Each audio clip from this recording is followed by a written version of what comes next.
조선시대 높은 담장과 소들대문이 위용을 자랑하는 한양고을에 허사또의 집이 자리했다. 겉으로 보기에는 더없이 화려하고 평화로웠다. 기와지붕 아래로는 늘 웃음꽃이 피어나는 듯했고 드나드는 이들의 옷차림 또한 비단결 같았다. 허나 그 화려함 뒤에는 단 한 가지 깊은 속사정이 있었으니 바로 허사또의 외동딸 복순이가 혼인을 하지 않는 문제였다. 복순은 이미 꽃다운 혼기가 꽉 찬 20살의 여인이었다. 고운 자태의 학문도 게을리하지 않는다는 소문이 자자했으니 끊임없이 혼담이 들어왔다. 허사또는 가문의 체면과 딸의 앞날을 위해 내로라 하는 양반 집안의 사내들을 복순에게 소개해 주었다. 어떤 이는 풍채가 늠름했고 어떤 이는 학식이 깊었으며 또 어떤 이는 재물이 풍족했다. 허나 복순은 어찌나 까다로운지 아버지의 마음에 쏙 드는 괜찮은 양반 사내들을 모두 거부하고 있었다. 복순아, 오늘 본 양반은 어떠했느냐? 아버님, 그분은 제 마음에 들지 않습니다. 또 그 소리냐? 지난번 박찬봉 댁 아들은 어떠했고? 그분도 마찬가지입니다. 허사또의 한숨이 깊어졌다. 네가 이리 까다롭게 굴면 언제 시집을 가겠느냐? 아버님께서 좋다고 하시는 분들이 모두 제게는 맞지 않습니다. 그녀의 고집스러운 태도는 허사또의 애간장을 태웠다. 허사또는 혼인을 하지 못하고 세월만 보내는 딸에게 강한 불만을 품었다. 가문의 명예와 자신의 체면을 중시하는 허사또에게 복순의 이러한 행동은 도저히 용납할 수 없는 일이었다. 마침 그날 마을 축제에서 벗들과 어울려 흥겹게 놀다 들어온 복순을 본 허사또는 더 이상 참지 못했다. 그는 서슬퍼런 눈빛으로 복순을 험하게 꾸짖었다. 혼인을 해야 할 처자가 서방도 없이 이리 돌아다니는 것이 가당키나 한 일이더냐? 내일 당장 정원할 사내를 찾을 것이니 그리 알라. 허사또의 호통은 복순의 귀에는 이미 수없이 들었던 잔소리에 불과했다. 복순은 어릴 적부터 똑 부러지고 자존감이 확실한 보기 드문 조선 여인이었다. 아비의 꾸짖음에도 불구하고 그녀는 눈빛을 바꾸지 않았다. 아버님, 소저는 아버님을 위해 혼인을 하고 싶지 않습니다. 소저는 진정으로 사랑하는 사람과 혼인을 할 것이며 설령 주름이 자글자글한 40이 넘어서 혼인을 해도 상관없습니다. 복순의 단호한 말에 허사또는 기가 막혀 말을 잇지 못했다. 부녀간의 고집은 서로의 마음을 더욱 멀어지게 했다.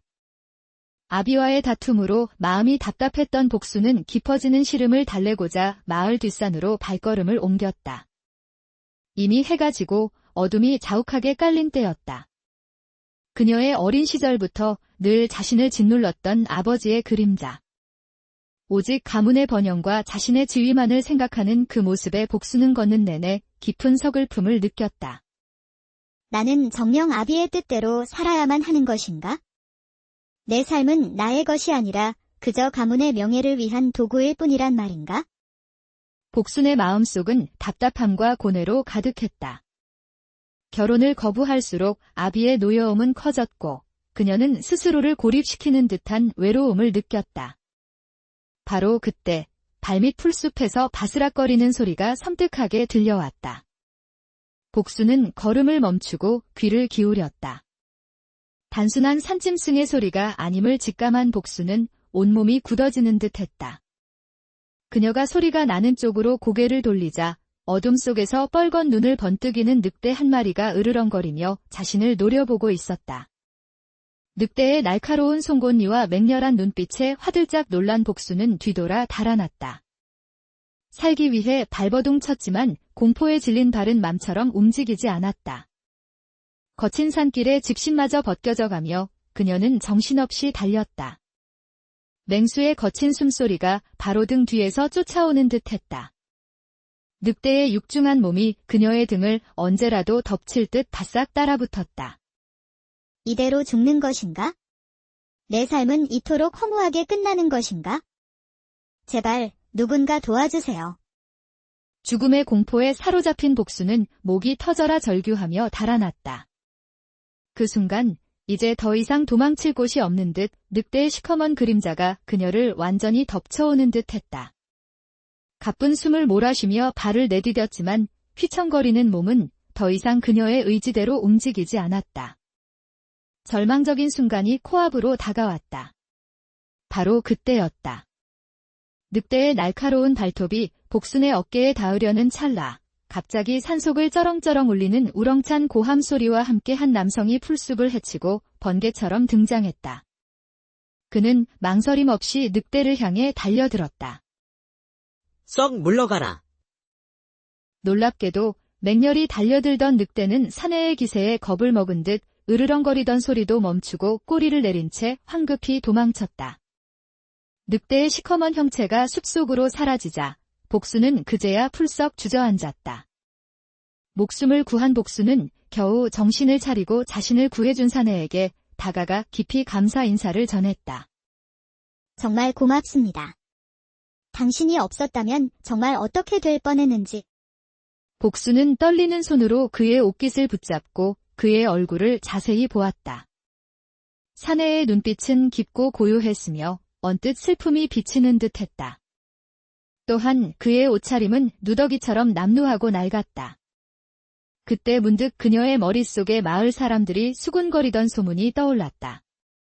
이 사내는 바로 마을 사람들 사이에서 뒷산 도깨비로 의심받는 만복이라는 인물이었다. 그는 소문과는 너무도 다른 모습으로 복순의 생명을 구해주었던 것이다. 오래전부터 마을에는 뒷산 깊은 골짜기에 도깨비 남자가 산다는 소문이 무성했다. 해가 저물고 어둠이 짙게 깔리면 뒷산에서는 언제나 등골이 오싹해지는 구슬픈 노래소리가 들려왔다. 몇몇 호기심 많거나 용감한 마을 사람들이 무슨 일인가 싶어 산으로 발걸음을 옮기면 달빛을 맞으며 홀로 서 있는 남루한 옷차림을 한 사내의 섬뜩한 함성 소리가 들려왔다.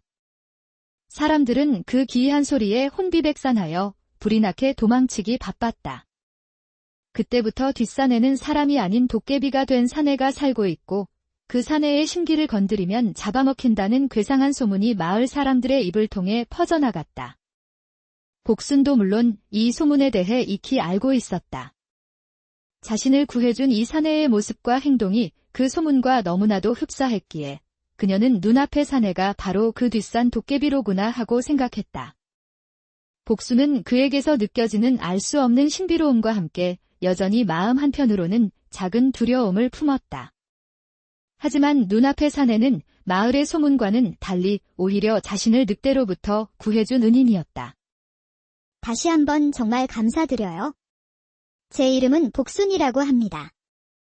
복순은 의구심을 거두지 않고 사내에게 다시 한번 깊이 감사 인사를 전하며 자신의 이름을 밝혔다. 사내는 잠시 침묵하더니 나지막이 대답했다. 난 만복이라고 합니다. 그의 목소리는 나지막했지만 어딘가 모르게 깊은 울림이 있었다. 만복은 늑대로부터 도망치다가 복순이 바위에 찍혀 상처를 입은 발목을 발견했다. 발목에서 피가 나고 있네요. 치료를 해드릴게요. 아, 이 정도는 괜찮아요.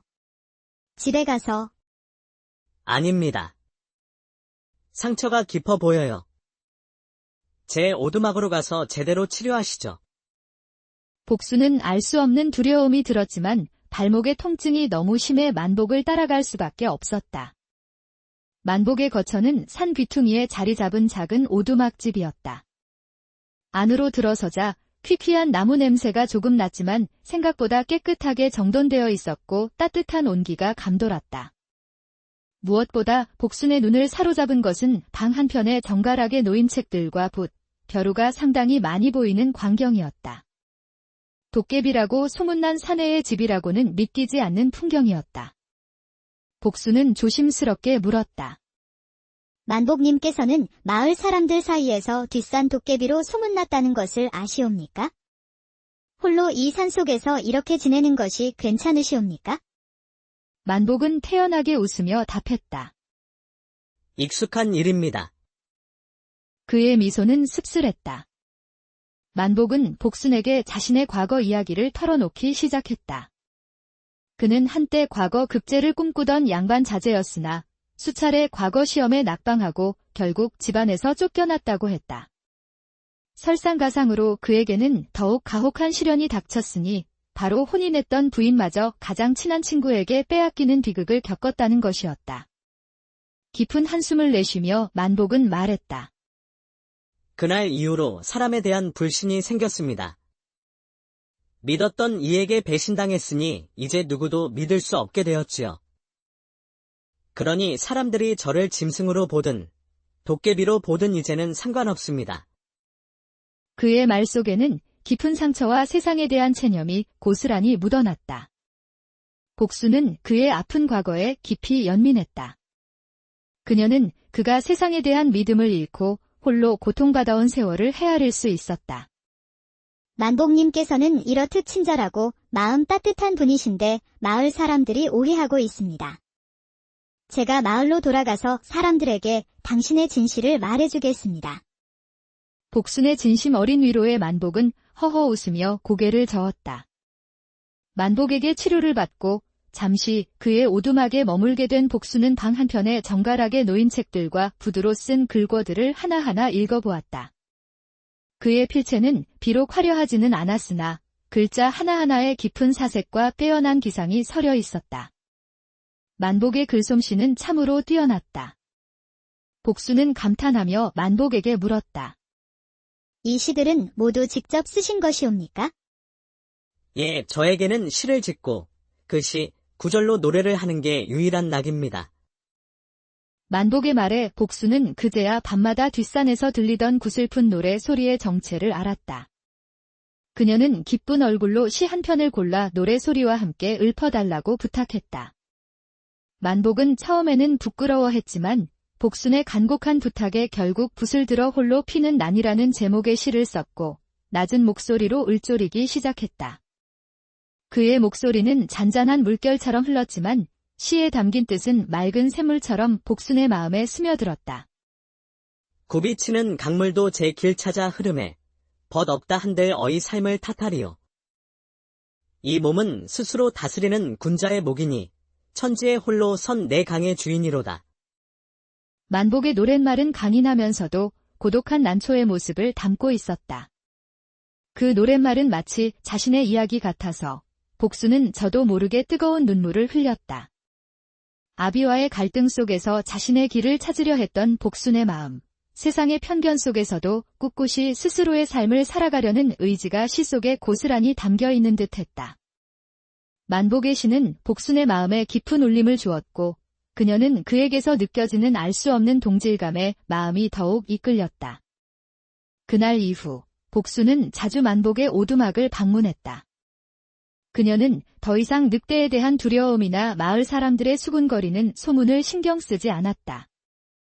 오직 만복에게 향하는 발걸음만이 그녀의 마음을 이끌었다. 복순은 집에서 정성껏 밥을 지어 만복에게 가져다 주었고 만복은 그러한 복순에게 자신이 지은 시와 노래를 선물하며 화답했다. 두 사람은 함께 시를 읽고 자연의 소리에 귀 기울이며 조용히 서로에게 정을 쌓아갔다. 말없이 눈빛만으로도 서로의 마음을 읽을 수 있을 만큼 두 사람은 매우 가까워졌다. 만복은 복순의 따뜻한 마음에 닫혔던 마음의 문을 조금씩 열기 시작했다. 그의 굳게 닫혔던 입가에도 옅은 미소가 번지기 시작했고 눈빛에는 생기가 돌았다. 복순은 만복의 깊은 내면과 뛰어난 재능을 알아볼 수 있었다. 그녀는 확신했다. 자신이 그토록 찾아 헤매던 진정한 반려자가 바로 이 만복이라는 사내임을. 겉모습이나 소문, 그리고 세상의 잣대가 아닌 오직 마음으로 통하는 사랑을 찾았다고 복순은 믿어 의심치 않았다. 깊어진 정으로 마음속 확신을 얻은 복순은 마침내 아버지 허사또에게 말했다. 아버님, 제가 드디어 그토록 원하던 서방님을 찾은 것 같습니다. 복순의 혼인 문제로 애를 태우던 허사또는 그 말에 귀가 번쩍 뜨였다. 듣던 중 반가운 소리구나. 그 사람이 누구냐? 허사또의 얼굴에는 기대감이 가득했다. 복순은 숨김없이 말했다. 그분은 다름 아닌 마을 뒷산에 사는 도깨비 사내입니다. 복순의 말에 허사또는 기가 막혀 버럭 화를 냈다. 뭐, 똥딴지 같은 소리냐? 허사또는 자신의 귀한 딸이 소문난 도깨비에게 홀렸을 리 없다고 생각했다. 그의 얼굴이 순식간에 노여움으로 물들었다. 하지만 복수는 아랑곳하지 않고 침착하게 아버지를 설득했다. 아버님, 그 자는 도깨비가 아닙니다.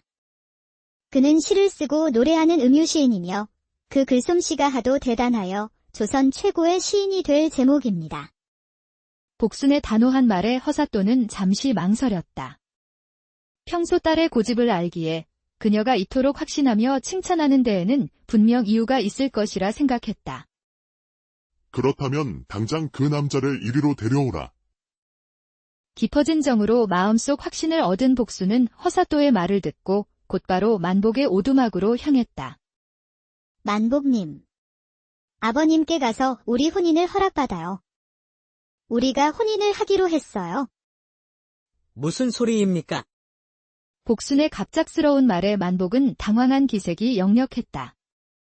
복순은 그런 만복의 얼굴을 찬찬히 바라보며 물었다.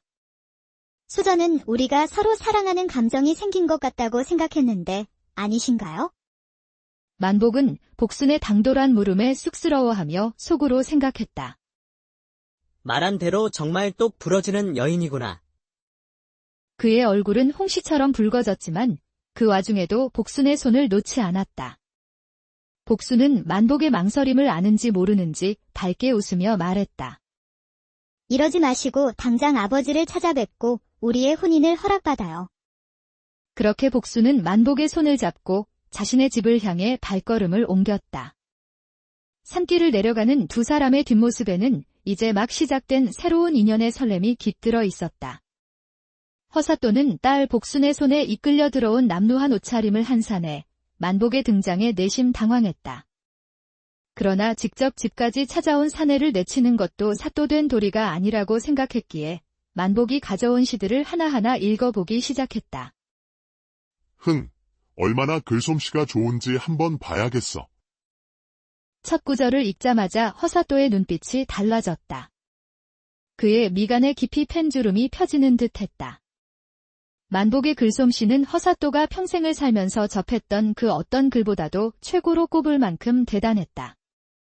문장 하나하나에 깊은 사상과 빼어난 필력이 담겨 있었고 그 뜻은 맑은 샘물처럼 그의 마음에 스며들었다.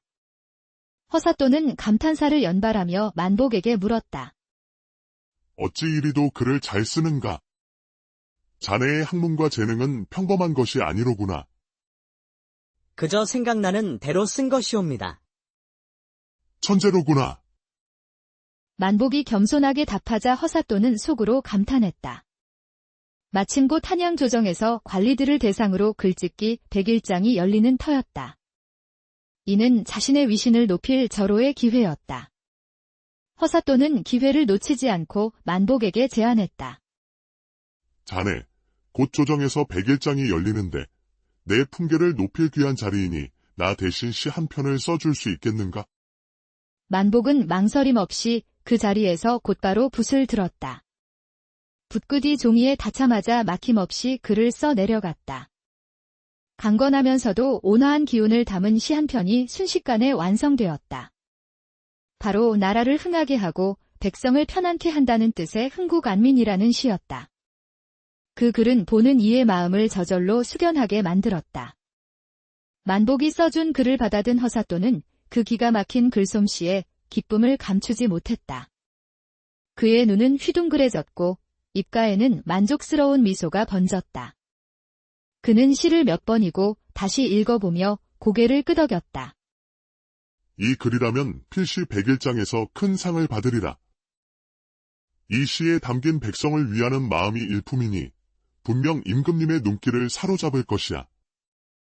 허사또는 만복에게 이 글이 100일장 대회에서 상을 받기만 한다면 두 사람의 혼인을 허락하겠다고 약속했다. 복수는 그 말에 기뻐서 어쩔 줄 몰라 했다. 그녀의 얼굴에는 화색이 돌았고 만복을 바라보는 눈빛에는 사랑과 감사함이 가득했다. 만복은 여전히 수줍어하며 부끄러워 고개를 들지 못했지만 그의 붉어진 귀는 내심 기뻐하는 마음을 숨기지 못했다. 허사또는 약속대로 당장 만복의 시를 품에 안고 조정으로 달려갔다.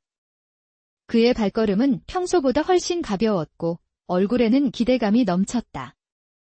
며칠 후 백일장 대회의 결과가 발표되었고 만복이 써준 흥국안민시는 수많은 쟁쟁한 관리들의 글을 제치고 단연 으뜸으로 뽑혔다. 이 소식은 곧바로 임금의 귀까지 들어갔다.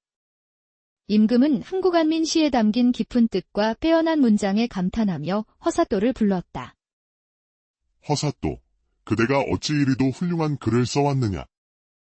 백성을 생각하는 마음이 깊고 글씨 또한 대단하니 과인이 그대의 덕목을 높이 산다. 임금은 허사또를 칭찬하며 풍계 승진을 해주겠다고 윤허했다. 허사또는 기대 이상의 결과에 뛸 듯이 기뻐했다. 그의 욕심 많던 마음에도 뿌듯함이 가득 찼고 그의 얼굴에는 득의양양한 미소가 떠나지 않았다. 만복의 시 한 편으로 허사또는 오랜 염원이었던 풍계 승진의 기회를 얻었고 이는 복순과 만복의 혼인을 더욱 확실하게 만들었다. 허사또는 아주 만족해하며 복순과 만복에게 이 기쁜 소식을 알렸다. 그는 더 이상 복순의 고집을 탓하지 않았다. 오히려 그녀의 선택이 자신의 인생에도 큰 도움이 되었다며 기뻐했다. 복순아, 내가 진정한 사랑이라고 느낀 서방을 찾아오니 내 인생에도 큰 도움이 되는구나. 너희 둘의 혼인을 허락하겠다. 복순은 기뻐서 만복의 손을 잡았고 만복은 여전히 수줍었지만 복순을 바라보는 눈빛에는 사랑이 가득했다. 허사또는 약속대로 당장 마을에 궁궐 같은 번듯한 집을 지어줬다. 웅장한 기와지붕과 넓은 마당은 이전 허사또의 집보다도 훨씬 화려했다. 복순과 만복은 그곳에서 정식으로 성대한 혼례를 올리고 행복한 혼인 생활을 시작했다. 둘은 서로를 진심으로 사랑하고 서로의 결핍을 보완해주는 존재로 성장해 갔다. 만복은 복순의 따뜻한 마음과 지혜 덕분에 과거의 상처에서 완전히 벗어나 사람에 대한 불신을 극복하고 다시 세상 밖으로 나왔다. 복순은 만복의 뛰어난 재능이 세상의 빛을 바라보도록 돕는 현명한 아내가 되었다. 그의 탁월한 글솜씨는 한양에 널리 유명해졌고 그는 명망 있는 음유시인으로 활동하며 수많은 사람들에게 감동과 위로를 주었다. 그의 시는 백성들의 마음에 깊이 스며들었고 그의 명성은 점차 커져 엄청난 부와 명예를 쌓게 되었다. 복순은 남편의 성공을 자랑스러워했고 그들의 집에는 늘 따뜻한 기운과 행복한 웃음이 가득했다. 그들의 사랑 이야기는 오래 조선시대 높은 담장과 소들대문이 위용을 자랑하는 한양고을에 허사또의 집이 자리했다. 겉으로 보기에는 더없이 화려하고 평화로웠다. 기와지붕 아래로는 늘 웃음꽃이 피어나는 듯했고 드나드는 이들의 옷차림 또한 비단결 같았다. 허나 그 화려함 뒤에는 단 한 가지 깊은 속사정이 있었으니 바로 허사또의 외동딸 복순이가 혼인을 하지 않는 문제였다. 복순은 이미 꽃다운 혼기가 꽉 찬 20살의 여인이었다. 고운 자태의 학문도 게을리하지 않는다는 소문이 자자했으니 끊임없이 혼담이 들어왔다. 허사또는 가문의 체면과 딸의 앞날을 위해 내로라 하는 양반 집안의 사내들을 복순에게 소개해 주었다. 어떤 이는 풍채가 늠름했고 어떤 이는 학식이 깊었으며 또 어떤 이는 재물이 풍족했다. 허나 복순은 어찌나 까다로운지 아버지의 마음에 쏙 드는 괜찮은 양반 사내들을 모두 거부하고 있었다. 복순아, 오늘 본 양반은 어떠했느냐? 아버님, 그분은 제 마음에 들지 않습니다. 또 그 소리냐? 지난번 박찬봉 댁 아들은 어떠했고? 그분도 마찬가지입니다. 허사또의 한숨이 깊어졌다. 네가 이리 까다롭게 굴면 언제 시집을 가겠느냐? 아버님께서 좋다고 하시는 분들이 모두 제게는 맞지 않습니다. 그녀의 고집스러운 태도는 허사또의 애간장을 태웠다. 허사또는 혼인을 하지 못하고 세월만 보내는 딸에게 강한 불만을 품었다. 가문의 명예와 자신의 체면을 중시하는 허사또에게 복순의 이러한 행동은 도저히 용납할 수 없는 일이었다. 마침 그날 마을 축제에서 벗들과 어울려 흥겹게 놀다 들어온 복순을 본 허사또는 더 이상 참지 못했다. 그는 서슬퍼런 눈빛으로 복순을 험하게 꾸짖었다. 혼인을 해야 할 처자가 서방도 없이 이리 돌아다니는 것이 가당키나 한 일이더냐. 내일 당장 정혼할 사내를 찾을 것이니 그리 알라. 허사또의 호통은 복순의 귀에는 이미 수없이 들었던 잔소리에 불과했다. 복순은 어릴 적부터 똑 부러지고 자존감이 확실한 보기 드문 조선 여인이었다. 아비의 꾸짖음에도 불구하고 그녀는 눈빛을 바꾸지 않았다. 아버님, 소저는 아버님을 위해 혼인을 하고 싶지 않습니다. 소저는 진정으로 사랑하는 사람과 혼인을 할 것이며 설령주름이 자글자글한 40이 넘어서 혼인을 해도 상관없습니다. 복순의 단호한 말에 허사또는 기가 막혀 말을 잇지 못했다. 부녀간의 고집은 서로의 마음을 더욱 멀어지게 했다. 아비와의 다툼으로 마음이 답답했던 복순은 깊어지는 시름을 달래고자 마을 뒷산으로 발걸음을 옮겼다. 이미 해가 지고 어둠이 자욱하게 깔린 때였다. 그녀의 어린 시절부터 늘 자신을 짓눌렀던 아버지의 그림자. 오직 가문의 번영과 자신의 지위만을 생각하는 그 모습에 복순은 걷는 내내 깊은 서글픔을 느꼈다. 나는 정녕 아비의 뜻대로 살아야만 하는 것인가? 내 삶은 나의 것이 아니라 그저 가문의 명예를 위한 도구일 뿐이란 말인가? 복순의 마음속은 답답함과 고뇌로 가득했다. 결혼을 거부할수록 아비의 노여움은 커졌고 그녀는 스스로를 고립시키는 듯한 외로움을 느꼈다. 바로 그때 발밑 풀숲에서 바스락거리는 소리가 섬뜩하게 들려왔다. 복순은 걸음을 멈추고 귀를 기울였다. 단순한 산짐승의 소리가 아님을 직감한 복순은 온몸이 굳어지는 듯했다. 그녀가 소리가 나는 쪽으로 고개를 돌리자 어둠 속에서 뻘건 눈을 번뜩이는 늑대 한 마리가 으르렁거리며 자신을 노려보고 있었다. 늑대의 날카로운 송곳니와 맹렬한 눈빛에 화들짝 놀란 복순은 뒤돌아 달아났다. 살기 위해 발버둥 쳤지만 공포에 질린 발은 맘처럼 움직이지 않았다. 거친 산길에 집신마저 벗겨져가며 그녀는 정신없이 달렸다. 맹수의 거친 숨소리가 바로 등 뒤에서 쫓아오는 듯했다. 늑대의 육중한 몸이 그녀의 등을 언제라도 덮칠 듯 바싹 따라붙었다. 이대로 죽는 것인가? 내 삶은 이토록 허무하게 끝나는 것인가? 제발 누군가 도와주세요. 죽음의 공포에 사로잡힌 복순은 목이 터져라 절규하며 달아났다. 그 순간 이제 더 이상 도망칠 곳이 없는 듯 늑대의 시커먼 그림자가 그녀를 완전히 덮쳐오는 듯했다. 가쁜 숨을 몰아쉬며 발을 내디뎠지만 휘청거리는 몸은 더 이상 그녀의 의지대로 움직이지 않았다. 절망적인 순간이 코앞으로 다가왔다. 바로 그때였다. 늑대의 날카로운 발톱이 복순의 어깨에 닿으려는 찰나, 갑자기 산속을 쩌렁쩌렁 울리는 우렁찬 고함 소리와 함께 한 남성이 풀숲을 헤치고 번개처럼 등장했다. 그는 망설임 없이 늑대를 향해 달려들었다. 썩 물러가라.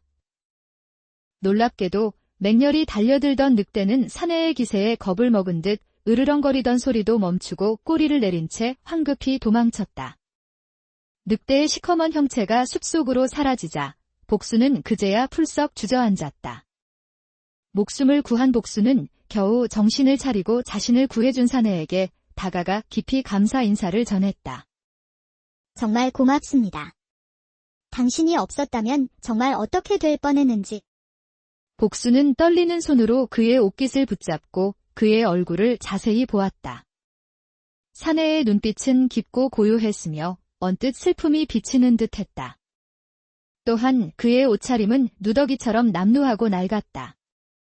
그때 문득 그녀의 머릿속에 마을 사람들이 수군거리던 소문이 떠올랐다. 이 사내는 바로 마을 사람들 사이에서 뒷산 도깨비로 의심받는 만복이라는 인물이었다. 그는 소문과는 너무도 다른 모습으로 복순의 생명을 구해주었던 것이다. 오래전부터 마을에는 뒷산 깊은 골짜기에 도깨비 남자가 산다는 소문이 무성했다. 해가 저물고 어둠이 짙게 깔리면 뒷산에서는 언제나 등골이 오싹해지는 구슬픈 노래소리가 들려왔다. 몇몇 호기심 많거나 용감한 마을 사람들이 무슨 일인가 싶어 산으로 발걸음을 옮기면 달빛을 맞으며 홀로 서 있는 남루한 옷차림을 한 사내의 섬뜩한 함성 소리가 들려왔다. 사람들은 그 기이한 소리에 혼비백산하여 불이 나게 도망치기 바빴다. 그때부터 뒷산에는 사람이 아닌 도깨비가 된 사내가 살고 있고 그 사내의 심기를 건드리면 잡아먹힌다는 괴상한 소문이 마을 사람들의 입을 통해 퍼져나갔다. 복순도 물론 이 소문에 대해 익히 알고 있었다. 자신을 구해준 이 사내의 모습과 행동이 그 소문과 너무나도 흡사했기에 그녀는 눈앞의 사내가 바로 그 뒷산 도깨비로구나 하고 생각했다. 복순은 그에게서 느껴지는 알 수 없는 신비로움과 함께 여전히 마음 한편으로는 작은 두려움을 품었다. 하지만 눈앞의 사내는 마을의 소문과는 달리 오히려 자신을 늑대로부터 구해준 은인이었다. 다시 한번 정말 감사드려요. 제 이름은 복순이라고 합니다. 복순은 의구심을 거두지 않고 사내에게 다시 한번 깊이 감사 인사를 전하며 자신의 이름을 밝혔다. 사내는 잠시 침묵하더니 나지막이 대답했다. 난 만복이라고 합니다. 그의 목소리는 나지막했지만 어딘가 모르게 깊은 울림이 있었다.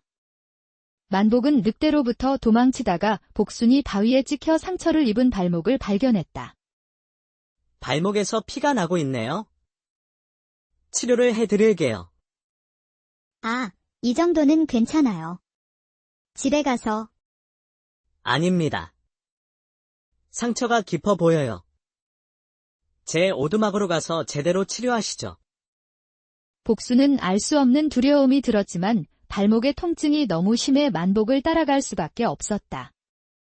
만복의 거처는 산 귀퉁이에 자리 잡은 작은 오두막집이었다. 안으로 들어서자 퀴퀴한 나무 냄새가 조금 났지만 생각보다 깨끗하게 정돈되어 있었고 따뜻한 온기가 감돌았다. 무엇보다 복순의 눈을 사로잡은 것은 방 한편에 정갈하게 놓인 책들과 붓, 벼루가 상당히 많이 보이는 광경이었다. 도깨비라고 소문난 사내의 집이라고는 믿기지 않는 풍경이었다. 복순은 조심스럽게 물었다. 만복님께서는 마을 사람들 사이에서 뒷산 도깨비로 소문났다는 것을 아시옵니까? 홀로 이 산속에서 이렇게 지내는 것이 괜찮으시옵니까? 만복은 태연하게 웃으며 답했다. 익숙한 일입니다. 그의 미소는 씁쓸했다. 만복은 복순에게 자신의 과거 이야기를 털어놓기 시작했다. 그는 한때 과거 급제를 꿈꾸던 양반 자제였으나 수차례 과거 시험에 낙방하고 결국 집안에서 쫓겨났다고 했다. 설상가상으로 그에게는 더욱 가혹한 시련이 닥쳤으니 바로 혼인했던 부인마저 가장 친한 친구에게 빼앗기는 비극을 겪었다는 것이었다. 깊은 한숨을 내쉬며 만복은 말했다. 그날 이후로 사람에 대한 불신이 생겼습니다. 믿었던 이에게 배신당했으니 이제 누구도 믿을 수 없게 되었지요. 그러니 사람들이 저를 짐승으로 보든 도깨비로 보든 이제는 상관없습니다. 그의 말 속에는 깊은 상처와 세상에 대한 체념이 고스란히 묻어났다. 복순은 그의 아픈 과거에 깊이 연민했다. 그녀는 그가 세상에 대한 믿음을 잃고 홀로 고통받아온 세월을 헤아릴 수 있었다. 만복님께서는 이렇듯 친절하고 마음 따뜻한 분이신데 마을 사람들이 오해하고 있습니다. 제가 마을로 돌아가서 사람들에게 당신의 진실을 말해주겠습니다. 복순의 진심 어린 위로에 만복은 허허 웃으며 고개를 저었다. 만복에게 치료를 받고 잠시 그의 오두막에 머물게 된 복순은 방 한편에 정갈하게 놓인 책들과 붓으로 쓴 글궈들을 하나하나 읽어보았다. 그의 필체는 비록 화려하지는 않았으나 글자 하나하나에 깊은 사색과 빼어난 기상이 서려 있었다. 만복의 글솜씨는 참으로 뛰어났다. 복순은 감탄하며 만복에게 물었다. 이 시들은 모두 직접 쓰신 것이옵니까? 예, 저에게는 시를 짓고 그 시 구절로 노래를 하는 게 유일한 낙입니다. 만복의 말에 복순은 그제야 밤마다 뒷산에서 들리던 구슬픈 노래 소리의 정체를 알았다. 그녀는 기쁜 얼굴로 시 한 편을 골라 노래 소리와 함께 읊어달라고 부탁했다. 만복은 처음에는 부끄러워했지만 복순의 간곡한 부탁에 결국 붓을 들어 홀로 피는 난이라는 제목의 시를 썼고 낮은 목소리로 읊조리기 시작했다. 그의 목소리는 잔잔한 물결처럼 흘렀지만 시에 담긴 뜻은 맑은 샘물처럼 복순의 마음에 스며들었다. 굽이 치는 강물도 제 길 찾아 흐름에 벗 없다 한들 어이 삶을 탓하리요. 이 몸은 스스로 다스리는 군자의 목이니 천지에 홀로 선 내 강의 주인이로다. 만복의 노랫말은 강인하면서도 고독한 난초의 모습을 담고 있었다. 그 노랫말은 마치 자신의 이야기 같아서 복수는 저도 모르게 뜨거운 눈물을 흘렸다. 아비와의 갈등 속에서 자신의 길을 찾으려 했던 복순의 마음, 세상의 편견 속에서도 꿋꿋이 스스로의 삶을 살아가려는 의지가 시 속에 고스란히 담겨 있는 듯했다. 만복의 시는 복순의 마음에 깊은 울림을 주었고 그녀는 그에게서 느껴지는 알 수 없는 동질감에 마음이 더욱 이끌렸다. 그날 이후 복순은 자주 만복의 오두막을 방문했다. 그녀는 더 이상 늑대에 대한 두려움이나 마을 사람들의 수군거리는 소문을 신경 쓰지 않았다. 오직 만복에게 향하는 발걸음만이 그녀의 마음을 이끌었다. 복순은 집에서 정성껏 밥을 지어 만복에게 가져다 주었고 만복은 그러한 복순에게 자신이 지은 시와 노래를 선물하며 화답했다. 두 사람은 함께 시를 읽고 자연의 소리에 귀 기울이며 조용히 서로에게 정을 쌓아갔다. 말없이 눈빛만으로도 서로의 마음을 읽을 수 있을 만큼 두 사람은 매우 가까워졌다. 만복은 복순의 따뜻한 마음에 닫혔던 마음의 문을 조금씩 열기 시작했다. 그의 굳게 닫혔던 입가에도 옅은 미소가 번지기 시작했고 눈빛에는 생기가 돌았다. 복순은 만복의 깊은 내면과 뛰어난 재능을 알아볼 수 있었다. 그녀는 확신했다. 자신이 그토록 찾아 헤매던 진정한 반려자가 바로 이 만복이라는 사내임을. 겉모습이나 소문, 그리고 세상의 잣대가 아닌 오직 마음으로 통하는 사랑을 찾았다고 복순은 믿어 의심치 않았다. 깊어진 정으로 마음속 확신을 얻은 복순은 마침내 아버지 허사또에게 말했다. 아버님, 제가 드디어 그토록 원하던 서방님을 찾은 것 같습니다. 복순의 혼인 문제로 애를 태우던 허사또는 그 말에 귀가 번쩍 뜨였다. 듣던 중 반가운 소리구나. 그 사람이 누구냐? 허사또의 얼굴에는 기대감이 가득했다. 복순은 숨김없이 말했다. 그분은 다름 아닌 마을 뒷산에 사는 도깨비 사내입니다. 복순의 말에 허사또는 기가 막혀 버럭 화를 냈다. 뭐, 똥딴지 같은 소리냐? 허사또는 자신의 귀한 딸이 소문난 도깨비에게 홀렸을 리 없다고 생각했다. 그의 얼굴이 순식간에 노여움으로 물들었다. 하지만 복순은 아랑곳하지 않고 침착하게 아버지를 설득했다. 아버님, 그 자는 도깨비가 아닙니다. 그는 시를 쓰고 노래하는 음유시인이며 그 글솜씨가 하도 대단하여 조선 최고의 시인이 될 제목입니다. 복순의 단호한 말에 허사또는 잠시 망설였다. 평소 딸의 고집을 알기에 그녀가 이토록 확신하며 칭찬하는 데에는 분명 이유가 있을 것이라 생각했다. 그렇다면 당장 그 남자를 이리로 데려오라. 깊어진 정으로 마음속 확신을 얻은 복순은 허사또의 말을 듣고 곧바로 만복의 오두막으로 향했다. 만복님, 아버님께 가서 우리 혼인을 허락받아요. 우리가 혼인을 하기로 했어요. 무슨 소리입니까? 복순의 갑작스러운 말에 만복은 당황한 기색이 역력했다. 복순은 그런 만복의 얼굴을 찬찬히 바라보며 물었다. 소저는 우리가 서로 사랑하는 감정이 생긴 것 같다고 생각했는데 아니신가요? 만복은 복순의 당돌한 물음에 쑥스러워하며 속으로 생각했다. 말한 대로 정말 똑 부러지는 여인이구나. 그의 얼굴은 홍시처럼 붉어졌지만 그 와중에도 복순의 손을 놓지 않았다. 복순은 만복의 망설임을 아는지 모르는지 밝게 웃으며 말했다. 이러지 마시고 당장 아버지를 찾아뵙고 우리의 혼인을 허락받아요. 그렇게 복순은 만복의 손을 잡고 자신의 집을 향해 발걸음을 옮겼다. 산길을 내려가는 두 사람의 뒷모습에는 이제 막 시작된 새로운 인연의 설렘이 깃들어 있었다. 허사또는 딸 복순의 손에 이끌려 들어온 남루한 옷차림을 한 산에 만복의 등장에 내심 당황했다. 그러나 직접 집까지 찾아온 사내를 내치는 것도 사또된 도리가 아니라고 생각했기에 만복이 가져온 시들을 하나하나 읽어보기 시작했다. 얼마나 글솜씨가 좋은지 한번 봐야겠어. 첫 구절을 읽자마자 허사또의 눈빛이 달라졌다. 그의 미간에 깊이 펜주름이 펴지는 듯했다. 만복의 글솜씨는 허사또가 평생을 살면서 접했던 그 어떤 글보다도 최고로 꼽을 만큼 대단했다. 문장 하나하나에 깊은 사상과 빼어난 필력이 담겨 있었고 그 뜻은 맑은 샘물처럼 그의 마음에 스며들었다. 허사또는 감탄사를 연발하며 만복에게 물었다. 어찌 이리도 글을 잘 쓰는가? 자네의 학문과 재능은 평범한 것이 아니로구나. 그저 생각나는 대로 쓴 것이옵니다. 천재로구나. 만복이 겸손하게 답하자 허사또는 속으로 감탄했다. 마침 곧 한양조정에서 관리들을 대상으로 글짓기 100일장이 열리는 터였다. 이는 자신의 위신을 높일 절호의 기회였다. 허사또는 기회를 놓치지 않고 만복에게 제안했다.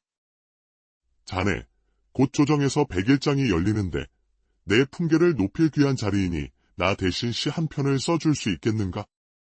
만복은 망설임 없이 그 자리에서 곧바로 붓을 들었다. 붓끝이 종이에 닿자마자 막힘없이 글을 써 내려갔다. 강건하면서도 온화한 기운을 담은 시 한 편이 순식간에 완성되었다. 바로 나라를 흥하게 하고 백성을 편안케 한다는 뜻의 흥국안민이라는 시였다. 그 글은 보는 이의 마음을 저절로 숙연하게 만들었다. 만복이 써준 글을 받아든 허사또는 그 기가 막힌 글솜씨에 기쁨을 감추지 못했다. 그의 눈은 휘둥그레졌고 입가에는 만족스러운 미소가 번졌다. 그는 시를 몇 번이고 다시 읽어보며 고개를 끄덕였다. 이 글이라면 필시 100일장에서 큰 상을 받으리라. 이 시에 담긴 백성을 위하는 마음이 일품이니 분명 임금님의 눈길을 사로잡을 것이야. 허사또는 만복에게 이 글이 100일장 대회에서 상을 받기만 한다면 두 사람의 혼인을 허락하겠다고 약속했다. 복수는 그 말에 기뻐서 어쩔 줄 몰라 했다. 그녀의 얼굴에는 화색이 돌았고 만복을 바라보는 눈빛에는 사랑과 감사함이 가득했다. 만복은 여전히 수줍어하며 부끄러워 고개를 들지 못했지만 그의 붉어진 귀는 내심 기뻐하는 마음을 숨기지 못했다. 허사또는 약속대로 당장 만복의 시를 품에 안고 조정으로 달려갔다. 그의 발걸음은 평소보다 훨씬 가벼웠고 얼굴에는 기대감이 넘쳤다. 며칠 후 100일장 대회의 결과가 발표되었고 만복이 써준 흥국안민시는 수많은 쟁쟁한 관리들의 글을 제치고 단연 으뜸으로 뽑혔다. 이 소식은 곧바로 임금의 귀까지 들어갔다. 임금은 흥국안민시에 담긴 깊은 뜻과 빼어난 문장에 감탄하며 허사또를 불렀다. 허사또, 그대가 어찌 이리도 훌륭한 글을 써왔느냐. 백성을 생각하는 마음이 깊고 글씨 또한 대단하니 과인이 그대의 덕목을 높이 산다. 임금은 허사또를 칭찬하며 풍계 승진을 해주겠다고 윤허했다. 허사또는 기대 이상의 결과에 뛸 듯이 기뻐했다. 그의 욕심 많던 마음에도 뿌듯함이 가득 찼고 그의 얼굴에는 득의양양한 미소가 떠나지 않았다. 만복의 시 한 편으로 허사또는 오랜 염원이었던 풍계 승진의 기회를 얻었고 이는 복순과 만복의 혼인을 더욱 확실하게 만들었다. 허사또는 아주 만족해하며 복순과 만복에게 이 기쁜 소식을 알렸다. 그는 더 이상 복순의 고집을 탓하지 않았다. 오히려 그녀의 선택이 자신의 인생에도 큰 도움이 되었다며 기뻐했다. 복순아, 내가 진정한 사랑이라고 느낀 서방을 찾아오니 내 인생에도 큰 도움이 되는구나. 너희 둘의 혼인을 허락하겠다. 복순은 기뻐서 만복의 손을 잡았고 만복은 여전히 수줍었지만 복순을 바라보는 눈빛에는 사랑이 가득했다. 허사또는 약속대로 당장 마을에 궁궐 같은 번듯한 집을 지어줬다. 웅장한 기와지붕과 넓은 마당은 이전 허사또의 집보다도 훨씬 화려했다. 복순과 만복은 그곳에서 정식으로 성대한 혼례를 올리고 행복한 혼인 생활을 시작했다. 둘은 서로를 진심으로 사랑하고 서로의 결핍을 보완해주는 존재로 성장해 갔다. 만복은 복순의 따뜻한 마음과 지혜 덕분에 과거의 상처에서 완전히 벗어나 사람에 대한 불신을 극복하고 다시 세상 밖으로 나왔다. 복수는 만복의 뛰어난 재능이 세상의 빛을 바라보도록 돕는 현명한 아내가 되었다. 그의 탁월한 글솜씨는 한양에 널리 유명해졌고, 그는 명망 있는 음유시인으로 활동하며 수많은 사람들에게 감동과 위로를 주었다. 그의 시는 백성들의 마음에 깊이 스며들었고, 그의 명성은 점차 커져 엄청난 부와 명예를 쌓게 되었다. 복수는 남편의 성공을 자랑스러워했고, 그들의 집에는 늘 따뜻한 기운과 행복한 웃음이 가득했다. 그들의 사랑 이야기는 오래 조선시대 높은 담장과 소들대문이 위용을 자랑하는 한양고을에 허사또의 집이 자리했다. 겉으로 보기에는 더없이 화려하고 평화로웠다. 기와지붕 아래로는 늘 웃음꽃이 피어나는 듯했고, 드나드는 이들의 옷차림 또한 비단결 같았다. 허나 그 화려함 뒤에는 단 한 가지 깊은 속사정이 있었으니 바로 허사또의 외동딸 복순이가 혼인을 하지 않는 문제였다. 복순은 이미 꽃다운 혼기가 꽉 찬 20살의 여인이었다. 고운 자태의 학문도 게을리하지 않는다는 소문이 자자했으니 끊임없이 혼담이 들어왔다. 허사또는 가문의 체면과 딸의 앞날을 위해 내로라 하는 양반 집안의 사내들을 복순에게 소개해 주었다. 어떤 이는 풍채가 늠름했고, 어떤 이는 학식이 깊었으며, 또 어떤 이는 재물이 풍족했다. 허나 복순은 어찌나 까다로운지 아버지의 마음에 쏙 드는 괜찮은 양반 사내들을 모두 거부하고 있었다. 복순아, 오늘 본 양반은 어떠했느냐? 아버님, 그분은 제 마음에 들지 않습니다. 또 그 소리냐? 지난번 박찬봉 댁 아들은 어떠했고? 그분도 마찬가지입니다. 허사또의 한숨이 깊어졌다. 네가 이리 까다롭게 굴면 언제 시집을 가겠느냐? 아버님께서 좋다고 하시는 분들이 모두 제게는 맞지 않습니다. 그녀의 고집스러운 태도는 허사또의 애간장을 태웠다. 허사또는 혼인을 하지 못하고 세월만 보내는 딸에게 강한 불만을 품었다. 가문의 명예와 자신의 체면을 중시하는 허사또에게 복순의 이러한 행동은 도저히 용납할 수 없는 일이었다. 마침 그날 마을 축제에서 벗들과 어울려 흥겹게 놀다 들어온 복순을 본 허사또는 더 이상 참지 못했다. 그는 서슬퍼런 눈빛으로 복순을 험하게 꾸짖었다. 혼인을 해야 할 처자가 서방도 없이 이리 돌아다니는 것이 가당키나 한 일이더냐? 내일 당장 정원할 사내를 찾을 것이니 그리 알라. 허사또의 호통은 복순의 귀에는 이미 수없이 들었던 잔소리에 불과했다. 복순은 어릴 적부터 똑 부러지고 자존감이 확실한 보기 드문 조선 여인이었다. 아비의 꾸짖음에도 불구하고 그녀는 눈빛을 바꾸지 않았다. 아버님, 소저는 아버님을 위해 혼인을 하고 싶지 않습니다. 소저는 진정으로 사랑하는 사람과 혼인을 할 것이며 설령 주름이 자글자글한 40이 넘어서 혼인을 해도 상관없습니다. 복순의 단호한 말에 허사또는 기가 막혀 말을 잇지 못했다. 부녀 간의 고집은 서로의 마음을 더욱 멀어지게 했다. 아비와의 다툼으로 마음이 답답했던 복순은 깊어지는 시름을 달래고자 마을 뒷산으로 발걸음을 옮겼다. 이미 해가 지고 어둠이 자욱하게 깔린 때였다. 그녀의 어린 시절부터 늘 자신을 짓눌렀던 아버지의 그림자. 오직 가문의 번영과 자신의 지위만을 생각하는 그 모습에 복순은 걷는 내내 깊은 서글픔을 느꼈다. 나는 정녕 아비의 뜻대로 살아야만 하는 것인가? 내 삶은 나의 것이 아니라 그저 가문의 명예를 위한 도구일 뿐이란 말인가? 복순의 마음속은 답답함과 고뇌로 가득했다. 결혼을 거부할수록 아비의 노여움은 커졌고 그녀는 스스로를 고립시키는 듯한 외로움을 느꼈다. 바로 그때 발밑 풀숲에서 바스락거리는 소리가 섬뜩하게 들려왔다. 복순은 걸음을 멈추고 귀를 기울였다. 단순한 산짐승의 소리가 아님을 직감한 복순은 온몸이 굳어지는 듯했다. 그녀가 소리가 나는 쪽으로 고개를 돌리자 어둠 속에서 뻘건 눈을 번뜩이는 늑대 한 마리가 으르렁거리며 자신을 노려보고 있었다. 늑대의 날카로운 송곳니와 맹렬한 눈빛에 화들짝 놀란 복순은 뒤돌아 달아났다. 살기 위해 발버둥 쳤지만 공포에 질린 발은 맘처럼 움직이지 않았다. 거친 산길에 집신마저 벗겨져가며 그녀는 정신없이 달렸다. 맹수의 거친 숨소리가 바로 등 뒤에서 쫓아오는 듯했다. 늑대의 육중한 몸이 그녀의 등을 언제라도 덮칠 듯 바싹 따라붙었다. 이대로 죽는 것인가?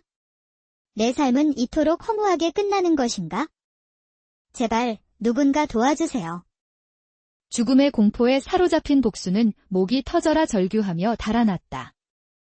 그 순간 이제 더 이상 도망칠 곳이 없는 듯 늑대의 시커먼 그림자가 그녀를 완전히 덮쳐오는 듯했다. 가쁜 숨을 몰아쉬며 발을 내디뎠지만 휘청거리는 몸은 더 이상 그녀의 의지대로 움직이지 않았다. 절망적인 순간이 코앞으로 다가왔다. 바로 그때였다. 늑대의 날카로운 발톱이 복순의 어깨에 닿으려는 찰나, 갑자기 산속을 쩌렁쩌렁 울리는 우렁찬 고함 소리와 함께 한 남성이 풀숲을 헤치고 번개처럼 등장했다. 그는 망설임 없이 늑대를 향해 달려들었다. 썩 물러가라. 놀랍게도 맹렬히 달려들던 늑대는 사내의 기세에 겁을 먹은 듯 으르렁거리던 소리도 멈추고 꼬리를 내린 채 황급히 도망쳤다. 늑대의 시커먼 형체가 숲속으로 사라지자 복수는 그제야 풀썩 주저앉았다. 목숨을 구한 복수는 겨우 정신을 차리고 자신을 구해준 사내에게 다가가 깊이 감사 인사를 전했다. 정말 고맙습니다. 당신이 없었다면 정말 어떻게 될 뻔했는지. 복수는 떨리는 손으로 그의 옷깃을 붙잡고 그의 얼굴을 자세히 보았다. 사내의 눈빛은 깊고 고요했으며 언뜻 슬픔이 비치는 듯했다. 또한 그의 옷차림은 누더기처럼 남루하고 낡았다. 그때 문득 그녀의 머릿속에 마을 사람들이 수군거리던 소문이 떠올랐다. 이 사내는 바로 마을 사람들 사이에서 뒷산 도깨비로 의심받는 만복이라는 인물이었다. 그는 소문과는 너무도 다른 모습으로 복순의 생명을 구해주었던 것이다. 오래전부터 마을에는 뒷산 깊은 골짜기에 도깨비 남자가 산다는 소문이 무성했다. 해가 저물고 어둠이 짙게 깔리면 뒷산에서는 언제나 등골이 오싹해지는 구슬픈 노래소리가 들려왔다.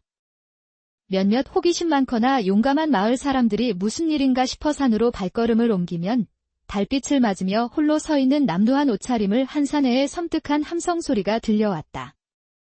사람들은 그 기이한 소리에 혼비백산하여 불이 나게 도망치기 바빴다. 그때부터 뒷산에는 사람이 아닌 도깨비가 된 사내가 살고 있고 그 사내의 심기를 건드리면 잡아먹힌다는 괴상한 소문이 마을 사람들의 입을 통해 퍼져나갔다. 복순도 물론 이 소문에 대해 익히 알고 있었다. 자신을 구해준 이 사내의 모습과 행동이 그 소문과 너무나도 흡사했기에 그녀는 눈앞의 사내가 바로 그 뒷산 도깨비로구나 하고 생각했다. 복수는 그에게서 느껴지는 알 수 없는 신비로움과 함께 여전히 마음 한편으로는 작은 두려움을 품었다. 하지만 눈앞의 사내는 마을의 소문과는 달리 오히려 자신을 늑대로부터 구해준 은인이었다. 다시 한번 정말 감사드려요. 제 이름은 복순이라고 합니다. 복수는 의구심을 거두지 않고 사내에게 다시 한번 깊이 감사 인사를 전하며 자신의 이름을 밝혔다. 사내는 잠시 침묵하더니 나지막이 대답했다. 난 만복이라고 합니다.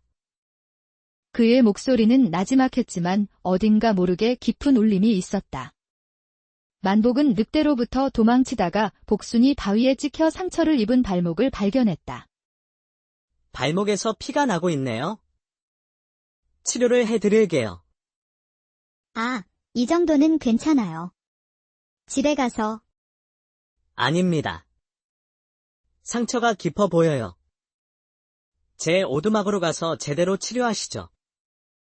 복수는 알 수 없는 두려움이 들었지만 발목의 통증이 너무 심해 만복을 따라갈 수밖에 없었다.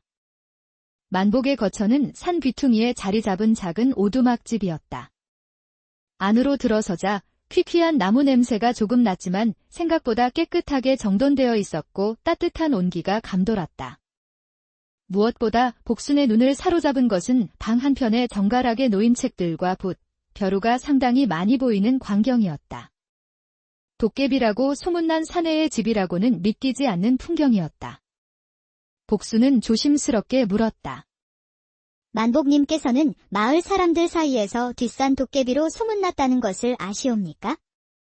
홀로 이 산속에서 이렇게 지내는 것이 괜찮으시옵니까? 만복은 태연하게 웃으며 답했다. 익숙한 일입니다. 그의 미소는 씁쓸했다. 만복은 복순에게 자신의 과거 이야기를 털어놓기 시작했다.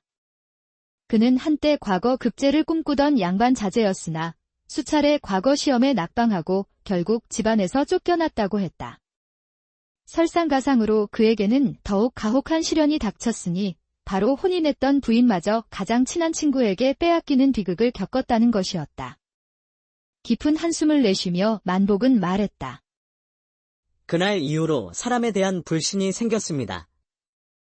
믿었던 이에게 배신당했으니 이제 누구도 믿을 수 없게 되었지요.